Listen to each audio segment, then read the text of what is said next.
Just wanted to point out a few features in the cockpit of this Campulance that I just got finished building about a month ago. Worked on it for about 3 months and turned it from a EMS vehicle into what you see now. Right up here, for instance, there's a monitor for an edge tuner that I put in that basically can give you various different options for horsepower increase or decrease, fuel economy, towing ability, etc. I put in a nice JVC Bluetooth oriented stereo that and there's 6 speakers throughout the Campulance that put out a very nice sound. A Bluetooth mic right up here, and then I included a couple of different consoles on this. This one to hold a couple of cups, slots here for cell phones. You're able to charge here as well. Items underneath, and then this basket is screwed onto what we affectionately call the doghouse, the cover that's over the backside of the engine. And then the cool part about an ambulance, if you choose to leave stuff in it like I did, are all the controls that control the things like the noisemaker and the lights, siren, etc.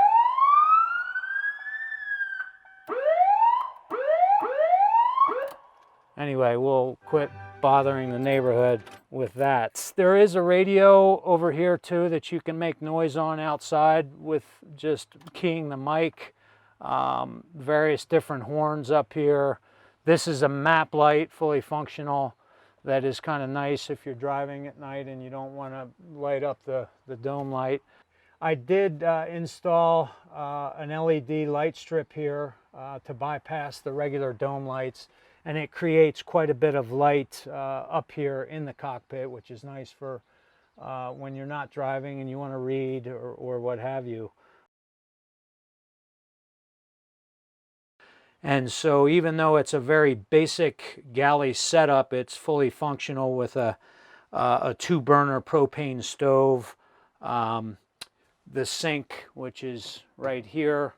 Put in a shelf down here that's basically just a sliding shelf that has a utensil drawer. This is a cutting board that you can take out and use wherever you like. Various other different things that are nice to have when you're preparing food in here. Over here there's a sort of a basket type arrangement to store things in. This switch right here controls the water pump, which is located directly below the sink, and obviously controls the ability for water to come out of the faucet. There's a really slick Lagoon is the brand table that I purchased that I'll talk about in just a minute. But this is a base plate, and I have another one of these that's located right over here that allows you to put the table in different places. What's nice about setting it up here is it's totally adjustable height and the ability to rotate it around, and so creates a very nice workspace to prepare food. And there's a seat right here that I'll point out that flips up that another person can sit at, and so you can have a dinner for 2 or a workspace if you're both on laptops, etc., that you can utilize. LED strips here for adequate lighting in the galley. Okay, just to point out the Spacish fridge, freezer. It's a 5 cubic feet isotherm that has the freezer on this side. And then over here is the main part of the fridge that lots of storage space up above here. This cabinet is 2.5 feet deep by this wide, and it's a slidable drawer that one can access from outside, which makes it nice if you ever wanted to, for instance, buy groceries if you were on a ski safari trip or something and you didn't want to necessarily open this door. You can access this tray from this outer compartment. You could load all your groceries on here and then slide it out and put your stuff away in your pantry without ever having to open a door to lose all the heat inside. So that's kind of what I was thinking when I designed this. And it just tucks back in. Up above here is the heater AC unit that is controlled by the thermostat over there on the wall. There's a monitor right here that keeps track of the charging of the batteries. There's 3 house batteries that the Campulance has that provides plenty of juice for lights and to run this fridge. And then there's a monitor, or I should say a remote up here for controlling the max fan, which basically one can control with this monitor or with this remote. As far as all the electronics go for the Campulance, this I've done nothing to. This is what it was stock when I bought it. It's quite the conglomeration of spaghetti up there, and everything is marked as to what it controls, and so far I haven't had to do anything up there. So I used in several different places throughout the build out old barn wood to trim things out, to get rid of some of the more industrial look that that the Ambulance had originally, and then integrated a couple of pieces of art in here as well, this being the tree bear that I purchased from someone locally in Missoula. 2 outlets for 110 if you need to plug anything in. We have reading lights up here that are very usable, user-friendly, I should say. It has a USB port right here for plugging in your phone or any other thing that you needed to plug into USB. Another one right here as well. This is on a base plate that's mounted right here to the side of the storage box underneath the bed, and it's a very user-friendly table in that, as you can see, it can be used by 1 or 2 different people. It comes up and down, it swivels out. It's really quite an ingenious design that I'm really happy that I found out about. This window was was modified, a hole cut into the side of the Ambulance, and this window was installed to be able to see out of the passenger side from back here. And it's really quite handy. It allows for ventilation, cross ventilation. It's got mosquito net right here that you can close. You can pass things to the folks that are slaving away out in the outdoor kitchen in the annex. Lots of storage space in these overhead cabinets. This is the control for the diesel heater, which is located in a compartment right below me, an external compartment that I'll talk about here in just a moment. This is basically the controls for it. And it works extremely well, is very efficient, burns about maybe a gallon of fuel. It taps into the main diesel tank and will heat this area up in a matter of 10 or 15 minutes and burns very efficiently. The heater outlet is right down here, and it's a vent system that goes directly into the compartment where the diesel heater is. This serves as both a couch and a bed. I'm not going to tear it all apart because I did a little video shoot of me setting up the bed that I'll include in this at some point. It takes about 6 or 7 minutes to set it up, it was a bamboo trifold mattress that is super comfy. I've slept very well on this bed. We call this the basement sleeping, by the way. The penthouse suite is up above us, and I'll talk about that other sleeping option here in just a moment.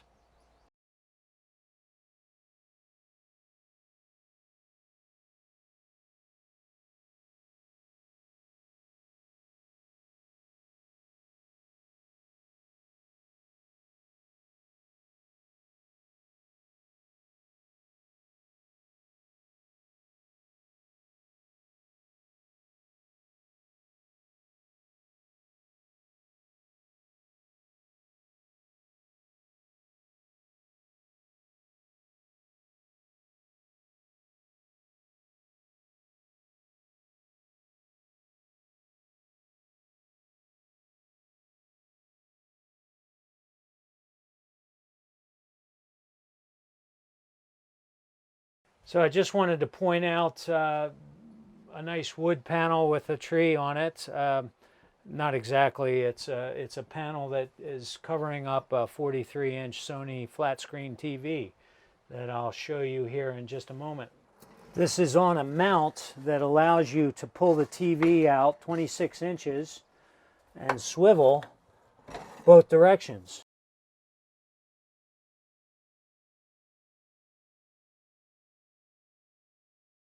And then the TV can come straight out like this.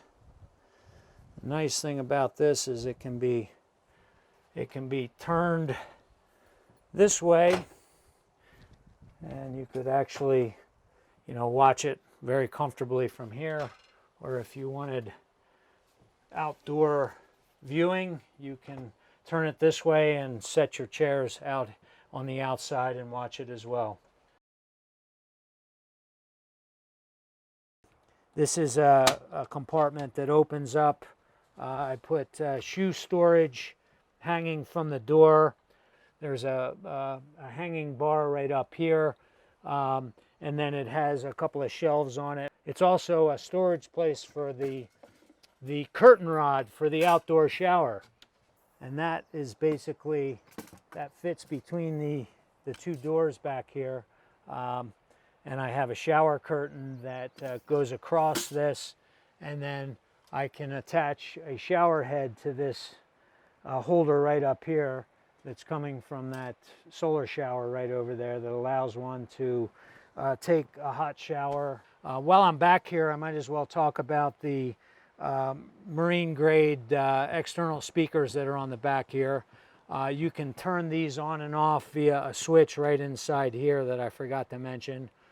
But it allows you to obviously play music on the outside of the vehicle when no one else is around. A 180 degree spinning or 360 degree spinning floodlight here that is on a mast that will allow it to go another 5 feet higher than the top of the ambulance, controlled by this switch right here. Backup camera right up here that allows one to see when you're backing up.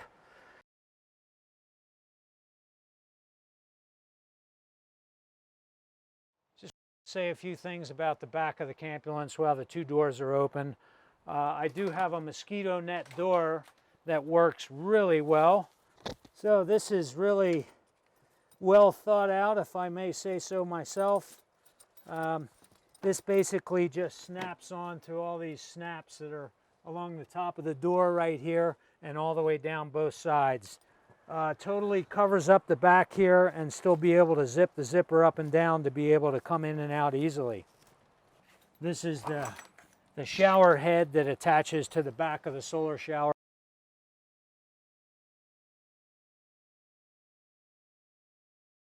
There's a trailer hitch back here, obviously, that one can pull a trailer. It is wired for a 4-flat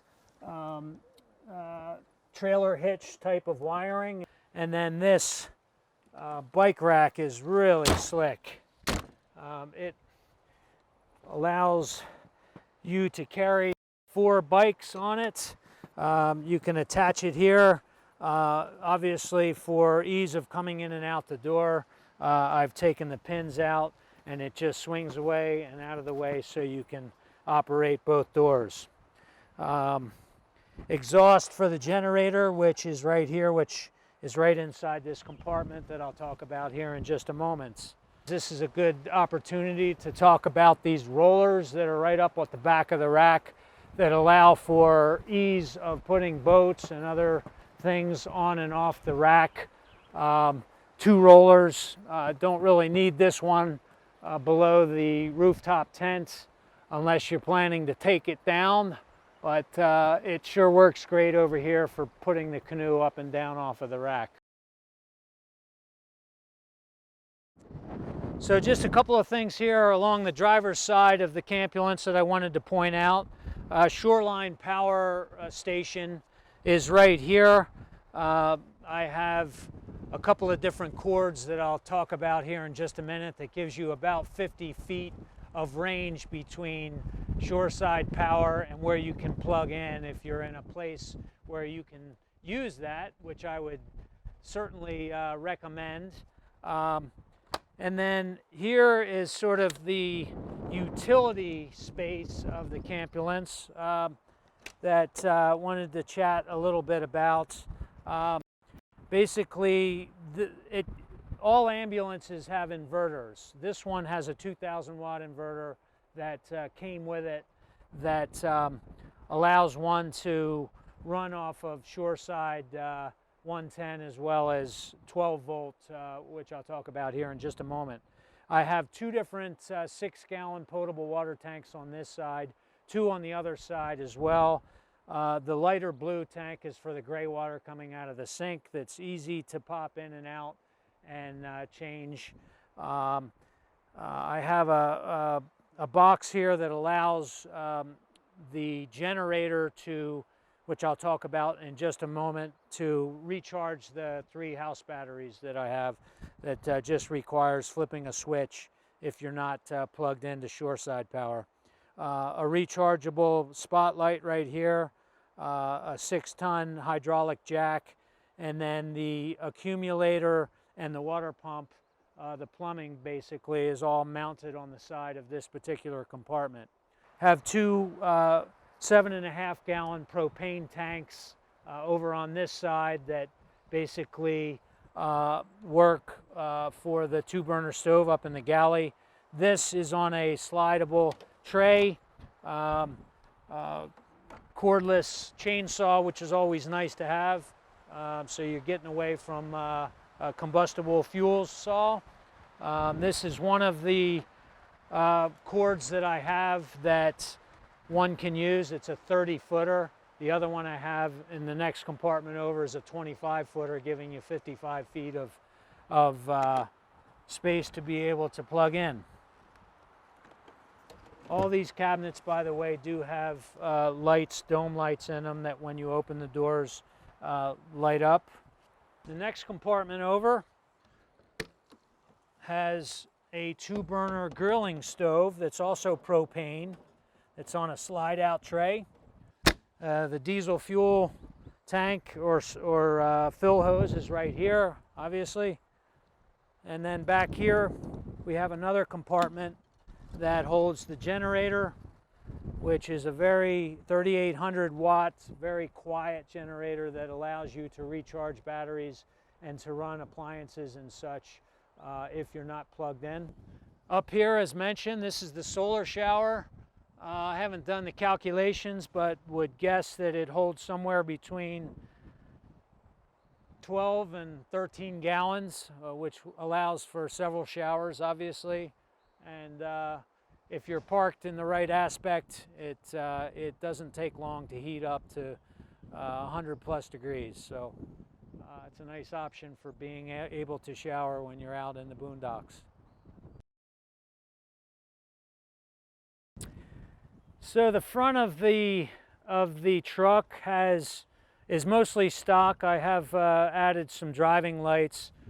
There's one on each side view mirror that is more of a spotlight that will allow you to see any game or anything else on the shoulders of the roads. This particular light bar is a 20-inch rough country light bar that does really well for lighting up the road area in front of you. As far as the drivetrain in this truck, it is with the 7.3 liter diesel, which arguably is the best diesel drivetrain that Ford Motor Company ever put in a truck. Certainly the longest lived and the most fuel efficient.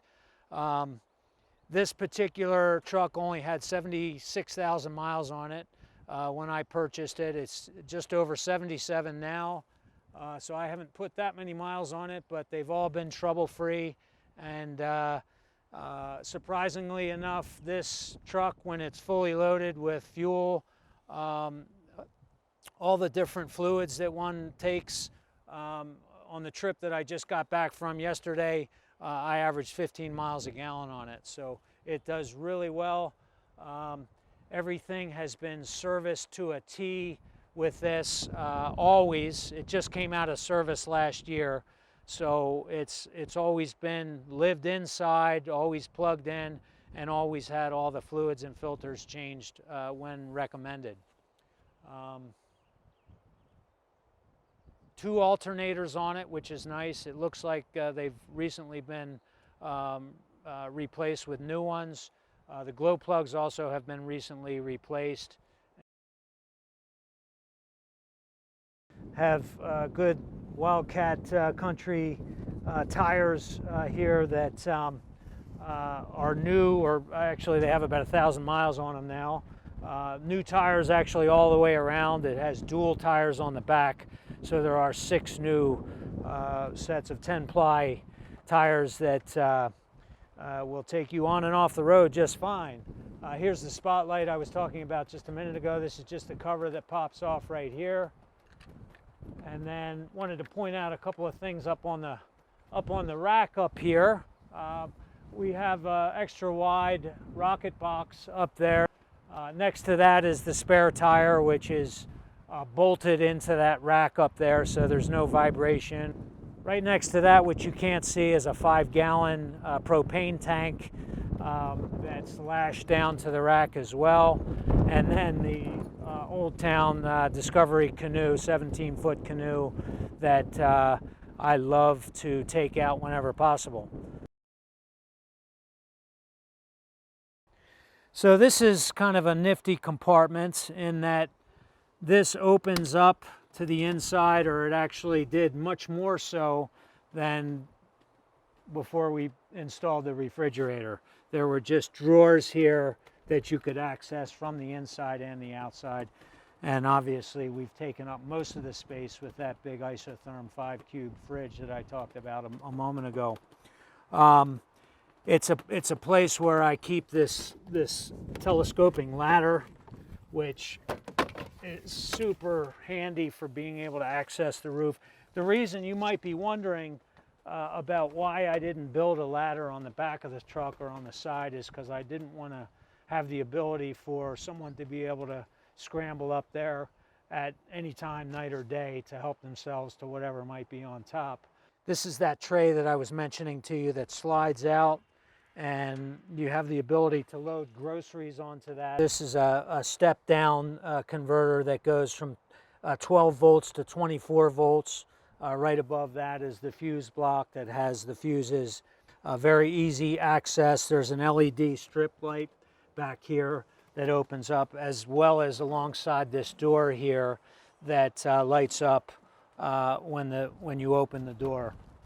This is another table that hinges up, and I call it the happy hour table. It's a great place to set up your libations on. Down below this compartment is the battery tray, which is on a sliding tray. And it houses 3 AGM deep cycle brand new batteries that were recently purchased that are all linked together, tied into the system, whereby the alternator, when the vehicle is running, recharges these, as does the generator when that's running.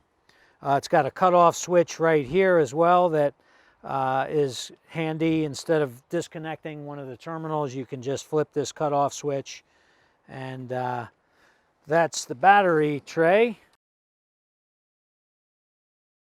The floor lighting, LED strip lighting, as well as the under cabinet lighting, as well as the puck lighting, the overheads, are all controlled by these switches, which are also dimmable, which is real handy, and they're lit up so you can see them when you first open the door. This is how you lock the door right here from the inside. Obviously the key locks and unlocks it from the other side. So this is officially what's called the annex. It's zipped into the cantilevered portion of the rooftop tent, which we'll talk about in just a moment. And normally rooftop tents are meant to be on top of SUVs and only maybe 5 or 6 feet off the ground. Hence, this is the normal annex height, and I found a seamstress to sew on this extra 3-foot panel all the way around to allow it to be attached to the cantilevered portion of the tent and still be functional to be used as sort of an outdoor space for cooking, sleeping, what have you. Right now the wind is blowing at about 15 to 20 miles an hour, so it's making things a little bit hard to show what it normally is like, but I guess depending on where you camp, the wind blows all the time anyway. So this is really nice. It has screened-in mosquito doors on all 3 openings, as well as a canvas door that also comes down, completely watertight and water resistant when it's raining. I store 2 6-gallon water containers here to give us a total of 24 gallons in total to be able to carry with. And also this is the place where the diesel heater is. It's an S-Bar D5, which is sort of made for marine purposes, but works great for a mobile situation like this.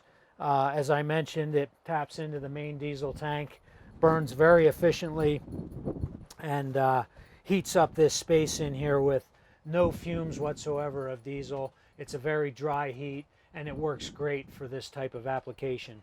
Another flip up, flip down table right here that works great as a prep space for cooking out here.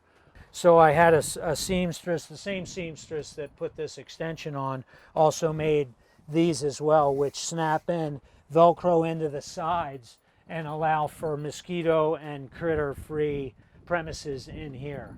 So there's another one up here at the top. Normally when the wind's not howling, these just snap right into the side like this.